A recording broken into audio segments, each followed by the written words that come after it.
지금 이 영상을 클릭하신 분들에게 딱 한 가지는 확실하게 약속드립니다. 오늘 20분 남짓한 영상 하나로 여러분은 앞으로 내야 할 세금 수천만 원을 아끼게 될 겁니다. 더 중요한 건 밤마다 환율 계산하고 수수료 비교하느라 낭비했던 소중한 시간을 돌려드리겠습니다. 아마 지금 미국 주식 투자를 고민 중이거나 이미 하고 계신 분들이라면 누구나 이 딜레마에 빠져 계실 겁니다. 미국 시장에 상장된 SPY나 QQQ를 달러로 사는 게 정석일까? 아니면 국내에 상장된 타이거나 코덱스 같은 ETF를 원화로 사는 게 유리할까? 특히 작년이었죠. 2025년 7월에 세법이 대대적으로 개편되면서 지금 잘못 들어가면 세금 폭탄 맞는다는 이야기 때문에 더 불안하셨을 겁니다. 환율, 세금, 건보료, 거기에 바뀐 제도까지 변수가 너무 많아서 머리가 아픈 게 당연합니다. 그래서 오늘은 접근 방식을 조금 바꿔보겠습니다. 복잡하게 정답을 찾으려고 애쓰지 마십시오. 대신 여러분의 소중한 자산을 지키기 위해 절대로 선택하면 안 되는 오답부터 하나씩 지워나가는 수거법으로 접근해 보겠습니다. 확실하게 아닌 답을 지워나가면 결국 가장 안전하고 확실한 정답 하나가 남게 됩니다. 오늘 여러분의 계좌 세팅, 2026년 최신 버전으로 완벽하게 정리해 드리겠습니다. 가장 먼저 많은 분들이 가장 오래 고민하지만 사실은 가장 사소한 문제부터 해결하겠습니다. 바로 운영 수수료입니다. 투자를 처음 시작할 때 흔히 하는 실수가 있습니다. 수수료 0.01%를 아끼기 위해 며칠 밤을 새워가며 상품을 비교하는 겁니다. 미국 직투는 SPY보다 SPLG가 싸다더라. 국내 상장은 어느 운용사가 최저보수 이벤트를 한다더라. 네, 비용을 아끼는 건 물론 중요합니다. 하지만 냉정하게 현실을 한번 보겠습니다. 우리가 지금 수수료 10,000원, 20,000원을 아끼려고 투자를 하는 걸까요? 여러분이 0.01% 수수료를 아끼려고 고민하는 동안 수면 아래에서는 여러분 수익의 20%, 아니 30%를 한 번에 가져갈 수 있는 더 큰 비용이 기다리고 있습니다. 우리가 진짜 신경 써야 할 대상은 수수료가 아닙니다.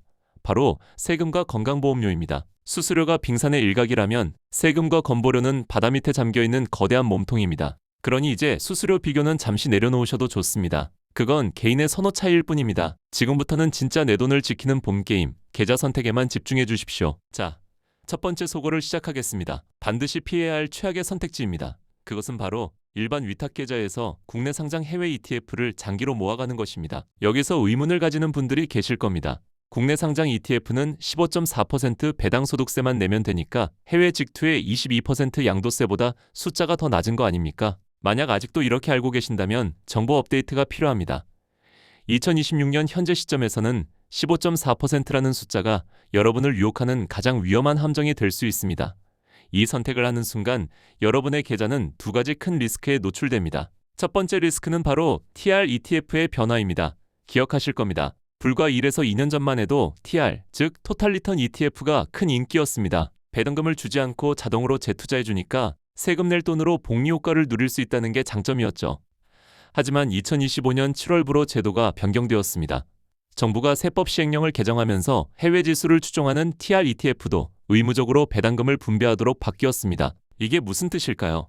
이제 일반 계좌에서는 세금 없는 재투자 효과를 누리기 어렵다는 겁니다. 원하지 않아도 배당금이 계좌에 들어오고 그 즉시 15.4%의 세금이 원천 징수됩니다. 세금을 떼고 남은 돈으로 다시 투자를 해야 하니 우리가 기대했던 복리 효과는 줄어들 수밖에 없습니다. 하지만 더 현실적이고 무거운 리스크는 두 번째에 있습니다.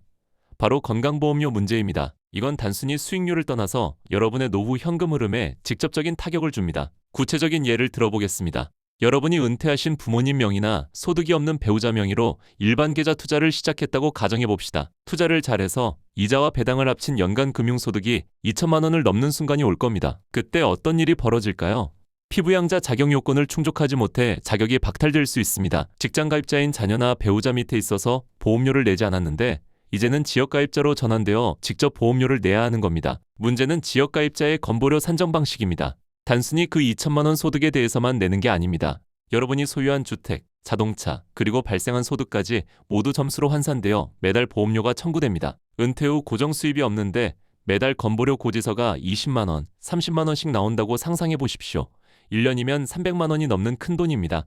아무리 투자 수익률이 좋아도 건보료로 지출이 늘어나면 실질적인 수익은 크게 줄어듭니다. 반면에 해외 직투는 어떨까요? 매매 차익에 대해서는 금액이 얼마가 되든 22% 분류과세로 종결됩니다. 여러분의 다른 소득과 합산되지 않기 때문에 건강보험료에는 전혀 영향을 주지 않습니다. 그러니 첫 번째 결론을 내리겠습니다. 장기 투자 목적으로 일반 계좌에서 국내 상장 ETF를 모아가는 것. 이것은 건보료와 세금 측면에서 불리한 선택입니다. 이 선택지는 지우시는 것이 현명합니다. 자, 가장 불리한 선택지를 피했으니 이제 가장 유리한 길을 찾아야겠죠. 만약 여러분의 투자 목표가 55세 이후에 든든한 노후 자금 마련이라면 더 이상 고민하실 필요가 없습니다. 바로 연금저축과 IRP, 이 두 가지 연금 계좌가 유일한 안전지대입니다. 왜 제가 이렇게 확신할까요? 앞서 일반 계좌에서는 TR ETF 상품도 세금을 떼어간다고 말씀드렸죠. 하지만 이 연금 계좌는 다릅니다. 이곳은 과세 이연 혜택이 적용되는 곳입니다. 이 계좌 안에서는 ETF가 배당을 주든 말든, 여러분이 사고 팔아서 큰 수익을 내든, 여러분이 55세가 되어 연금을 수령하기 전까지는 세금을 떼지 않고 밀어줍니다. 세금으로 나갈 돈이 계좌 안에 그대로 남아서 원금에부터 다시 굴러갑니다. 이게 10년, 20년 쌓이면 복리 효과가 극대화됩니다. 일반 계좌에서 매년 세금을 떼이는 것과는 비교할 수 없는 자산의 차이를 만듭니다. 여기에 세액공제 혜택은 덤입니다. 1년에 연금저축과 IRP를 합쳐 900만 원을 납입하면 연말정산 때 최대 16.5%인 148만 5천 원을 환급받습니다. 투자를 시작하자마자 16.5%의 확정 수익을 확보하고 들어가는 것과 같습니다. 그러니 나는 노후 준비가 목적이다 하시는 분들은 다른 생각하지 마시고 연금 계좌 한도부터 채우십시오. 이건 선택이 아니라 자산관리의 필수 과목입니다. 자, 이제 진짜 핵심 승부처입니다. 아마 여기서 가장 많은 분들이 갈팡질팡하고 계실 겁니다. 저는 55세까지 돈이 묶이는 건 부담스럽습니다. 3년 뒤에 결혼도 해야 하고 집도 사야 합니다. 이런 중단기 목돈은 어디서 굴려야 합니까? 이때 등장하는 두 가지 강력한 선택지가 있습니다. 하나는 정부가 작정하고 혜택을 주는 ISA 중개형, 다른 하나는 근본이라 불리는 해외 직접 투자입니다. 이 둘을 두고 고민이 많으실 텐데 제가 오늘 2026년 기준으로 숫자로 증명해 드리겠습니다. 상황을 한번 가정해 보겠습니다. 여러분이 투자를 잘해서 3년 동안 3천만 원의 수익을 냈다고 칩시다. 먼저 해외 직투의 경우입니다. 여러분이 아주 부지런해서 매년 250만 원씩 주식을 팔아 비과세 혜택을 챙겼다고 가정합시다. 3년이니까 총 750만 원을 공제받았겠죠? 그럼 남은 수익 2250만 원에 대해서는 예외 없이 22%의 양도소득세를 내야 합니다. 계산해보면 세금만 약 495만 원이 나갑니다. 다음은 ISA 계좌의 경우입니다. 3년 만기를 채우고 해지합니다. 일반형 기준으로 비과세 200만 원을 빼고 나머지 수익 2,800만 원에 대해서는 고작 9.9%의 세율로 분리과세됩니다. 세금이 얼마일까요? 약 277만 원입니다. 결과가 보이십니까? 똑같이 3천만 원을 벌었는데 ISA가 직투보다 세금을 약 218만 원이나 덜 냅니다. 수익 3천만 원에서 200만 원 차이라니 이건 엄청난 겁니다. 최신형 노트북 한 대가 공짜로 생기는 차이입니다. 게다가 지금 국회에서는 ISA 한도를 늘리는 법안이 논의되고 있습니다. 만약 이 법안이 통과되어 비과세 한도가 늘어난다면 격차는 더 벌어집니다. 세금 측면에서는 해외 직투가 ISA를 이기기 어렵습니다. 가끔 이렇게 물어보시는 분들이 계십니다. 해외 직투는 매년 250만 원 공제가 되니까 소액 투자자일 땐 더 좋은 거 아닙니까? 네, 맞습니다. 수익이 아주 적을 때는 직투가 유리할 수도 있습니다. 하지만 우리가 고작 푼돈 벌려고 주식을 하는 건 아니지 않습니까? 우리는 1억, 나아가 10억을 벌기 위해 투자를 하는 겁니다. 수익 규모가 커질수록 22%와 9.9%의 세율 차이는 넘을 수 없는 벽이 됩니다. 수학적으로 ISA가 유리한 구조라는 것을 기억하셔야 합니다. 그렇다면 해외 직투는 이제 할 필요가 없느냐?